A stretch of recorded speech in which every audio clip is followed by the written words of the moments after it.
What it do, everybody? This is Junior Zamarin coming at you from Ukiah, California for a special edition of baseball, bobbleheads, and brews.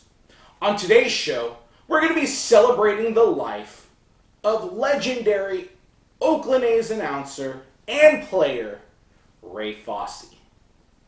Then we're going to be talking about Fosse's bobblehead that was given away by the Oakland A's. And finally, a brew that wraps up full circle from where it all began for Ray. So without further ado, let's honor the voice of the A's, Ray Fosse.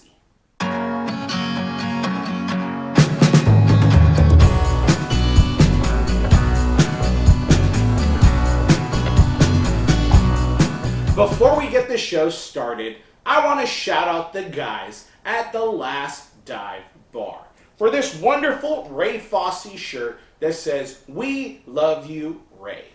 They have other wonderful Ray Fosse inspired items on their website that they established back in 2019.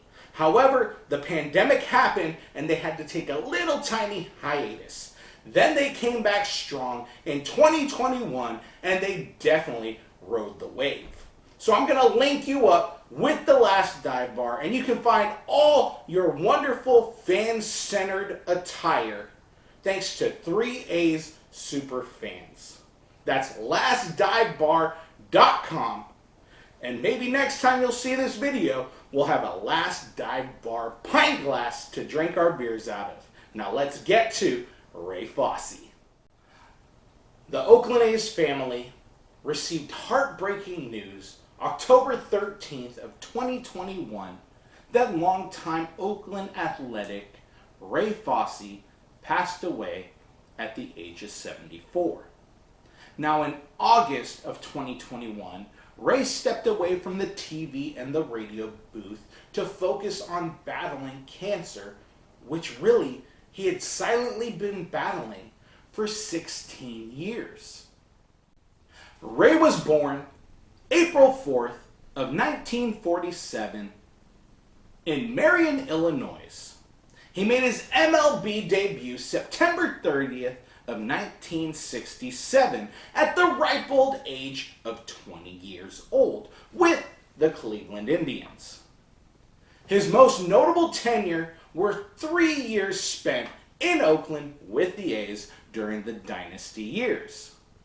He had stops in Milwaukee and Seattle to round out his career.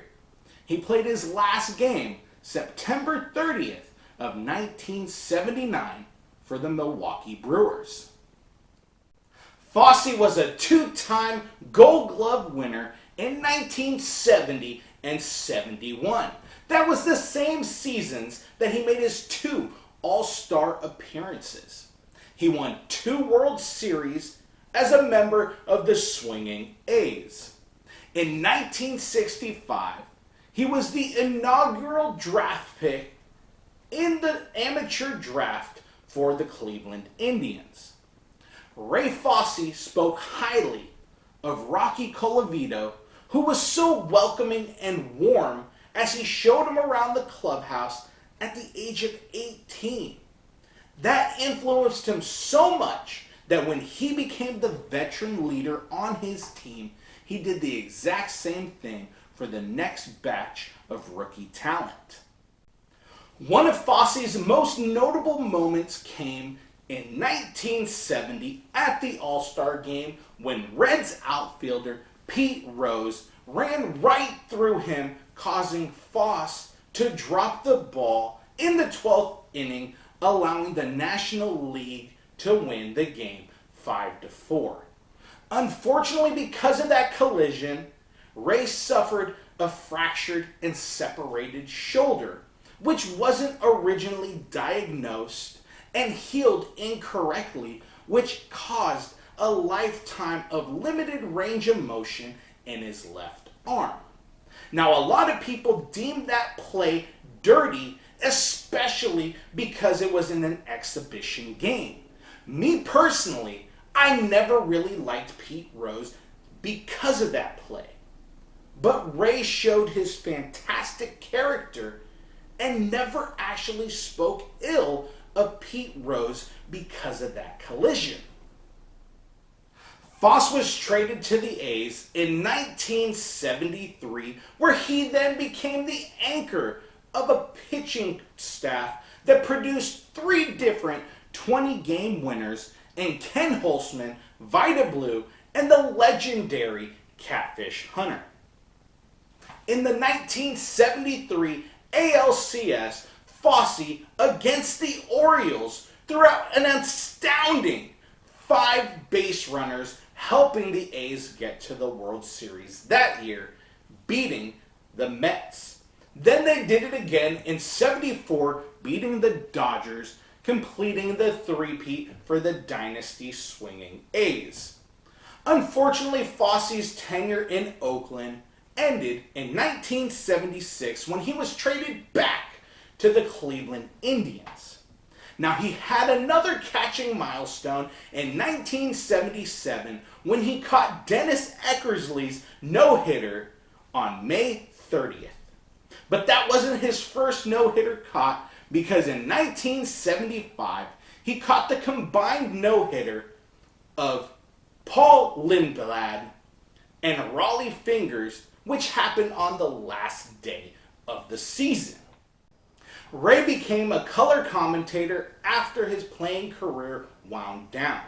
He spent 35 years as one of the voices of the Oakland A's, often sharing the mic with legendary play-by-play man Bill King.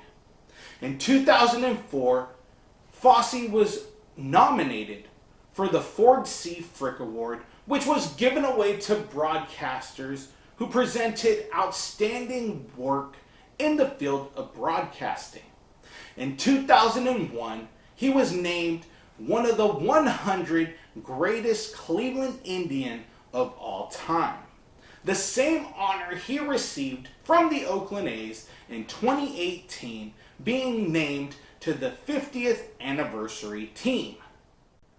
Ray was survived by his wife Carol and his 2 daughters, Nikki and Lindsay. As for me, Ray Fosse was the voice of my childhood, enjoying moments like the 20-game win streak with him making the calls on the radio and on the TV. Then in 2012, I started my family, and as all my kids grew up, Fosse became that soothing voice that they would hear. I mean, I would put the game on, and all my kids would be crying, and his voice helped them to stop as we were watching the game. Now, I was lucky enough to meet Ray in person many times at FanFest, spring training, and even at the Coliseum. Each time you would meet Fosse, he would greet you with a firm handshake and a wonderful smile. Just like the Kingpin Sandlot said on Beers with Brody, no matter what name changed on the back of the jersey, one thing always stayed the same, and that was Ray Fosse being the voice, the main focal point of the Oakland A's over the years.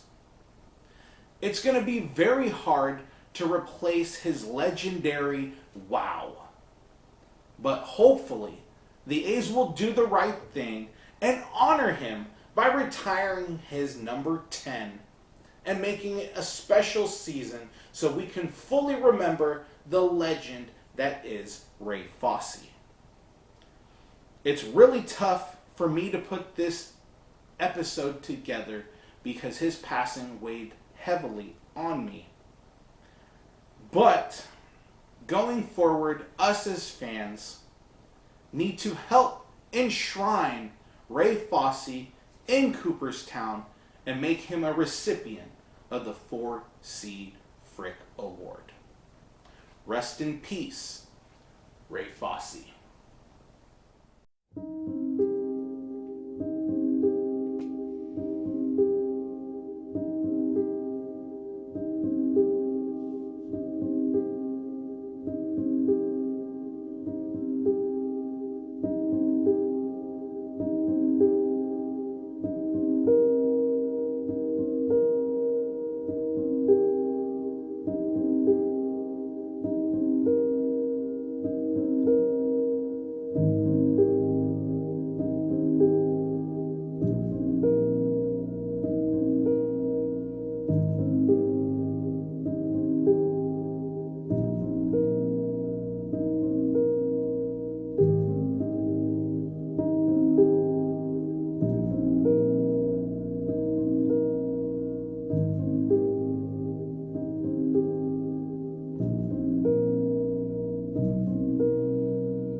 next bobblehead is naturally of the great Ray Fosse.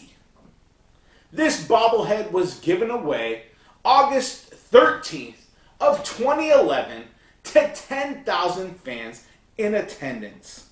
It's made by BD&A and it features Fosse in his iconic catching position while holding a microphone in one hand and his catcher's glove in the other.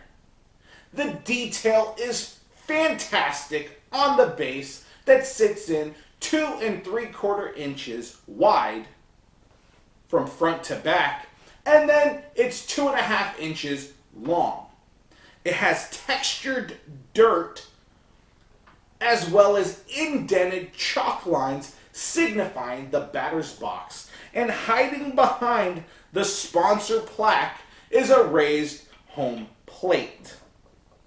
This bobblehead, from the base to the top of his head, so cleat to head, sits in at 5.5 inches tall, making it one of the smallest bobbleheads produced by the A's, along with the other catcher, Kurt Suzuki, and Carney Lansford. Now he's wearing the iconic Fort Knox gold pullover jersey that has his number 10 on the back. The detail in this piece are really good because you actually see the grooves on the shin guard, the chest protector, you see the lacing on the glove, and there's texture for his hair and his iconic mustache. The paint, on the other hand, is a little bit rough, and just like we talked about with NorCal Nodders on the Instagram Live, BD&A has very bad paint jobs. Now, this is a sturdier bobblehead in the post-BD&A era in the late 2000s into the early 2010s. The paint, not spectacular. The Kelly green accents on the jerseys, on the name, and on the number bleed into the gold. And there's a little excess glue that's on the left arm and a little tiny bit on the plaque itself. Besides all of that, it's a well put together bobblehead. For me, it looks spot on for Fosse, all the way down to his beautiful smile and that fantastic mustache. Now, this bobblehead holds a special place in my heart because in 2016, I took my family to spring training for the very first time. And as we were walking around the concourse of Hohokam Park, we actually ran into Ray Fosse talking with one of his friends in the concourse, so we naturally waited for him to finish his conversation and then approached him and asked him, "Mr. Fosse, can you please sign our bobblehead?"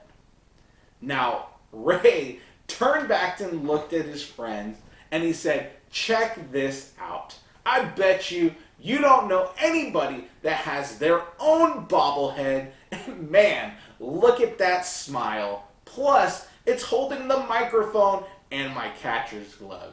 He loved everything about that bobblehead and was so proud of it. The beautiful thing about it, he did sign our bobblehead, and then he gave my daughter Rose a huge hug and went along his way. Now that's one thing that I'm really going to miss about Ray, because anywhere you ran into him, whether it was at the Coliseum, spring training, or Fan Fest, he made each and every fan that approached him feel like a VIP. It's really hard to look at this piece and know that I'm never going to be able to get another Ray Fosse autograph, or that if they do produce another Ray Fosse bobblehead, which I really hope that they do, I won't be able to get it autographed. So this one holds a special place in my heart, and I know for all the members of the Fosse posse, this bobblehead is a must.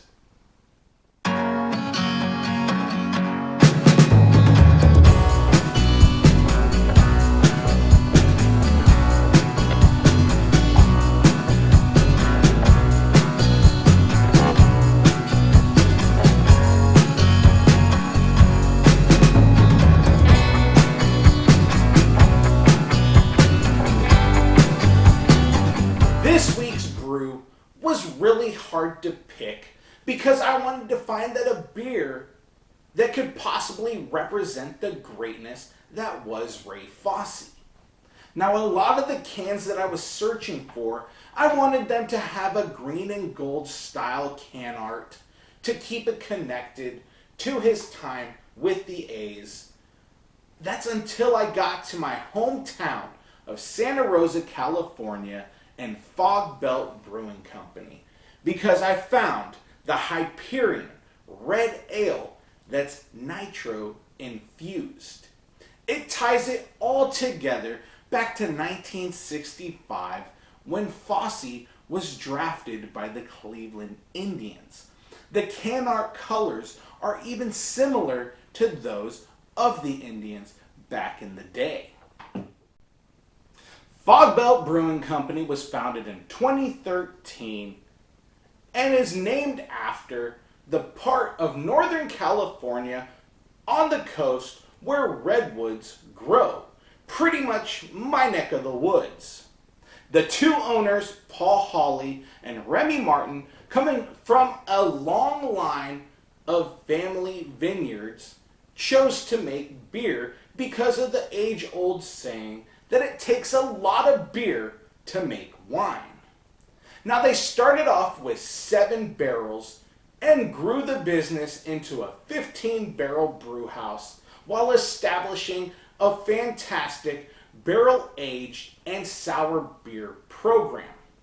They continue to evolve and strive to present extraordinary products with passion and creativity. Those are all things that solidify the legend of Ray Fosse. So let's bust into this bad boy and see what it has to offer to the beer world.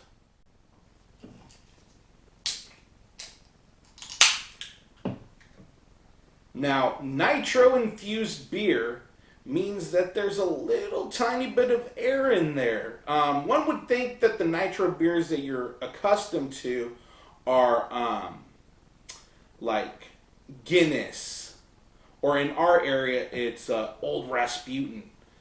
The pour on this is like spot on. 16-ounce can, 16-ounce pint glass with the phenomenal head right there. It's thick and frothy, coming in at 7% alcohol by volume, and it features Maris Otter malt, and the profile says it's slightly hoppy, malty, and it's named after the Hyperion tree growing on the coast at 379 feet tall in the Redwood National State Park.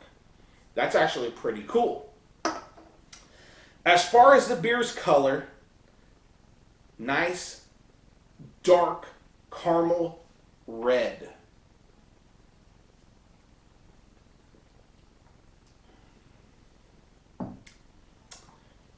You do get the maltiness right off the bat. I pick up like a toffee note in there as well. It gives you a bread aroma, like really good sourdough, or a yeast that's really sweet.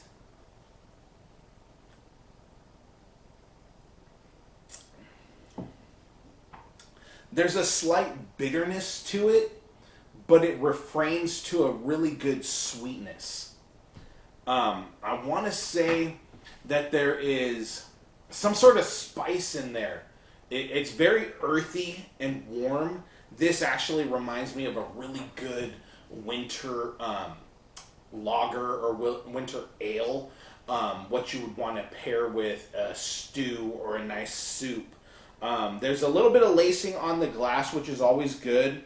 There are still some bubbles in the head itself, but it doesn't look like there's much carbonation. Actually, a little bit at the bottom of the glass, but it's not releasing.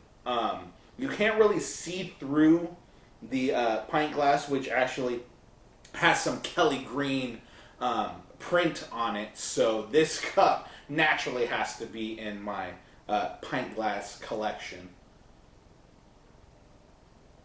And it's also from Fog Belt. This beer is bold, and it definitely brings in what Ray Fosse was.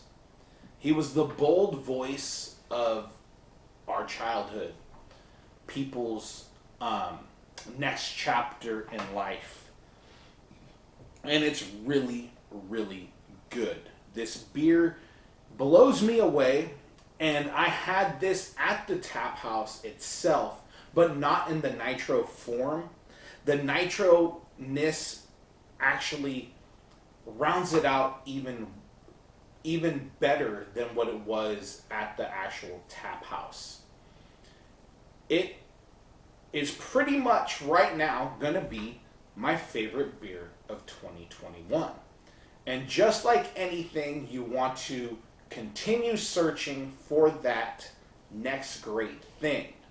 But as an A's fan, right now it's really tough to think of the next wave of Oakland A's baseball without the legendary Ray Fosse. So this beer, we lift to you, Ray, to all your family, to all your friends that have felt the loss of you. We hope that we are able to move forward and honor your legacy as well as we can. So here's to you, Ray.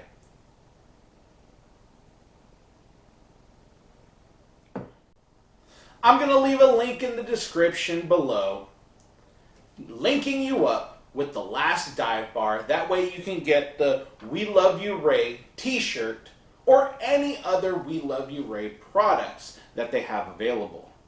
We're also going to link you up with BD&A. That way you can check out what they have coming out for the 2022 season or any new innovations that they're about to announce.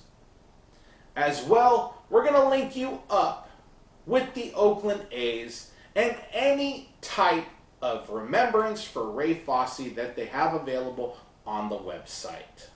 I want to thank each and every one of you for joining me for another episode of Baseball, Bobbleheads, and Brews. Don't forget to like the video, subscribe, and we'll see you next time on Baseball, Bobbleheads, and Brews. Cheers.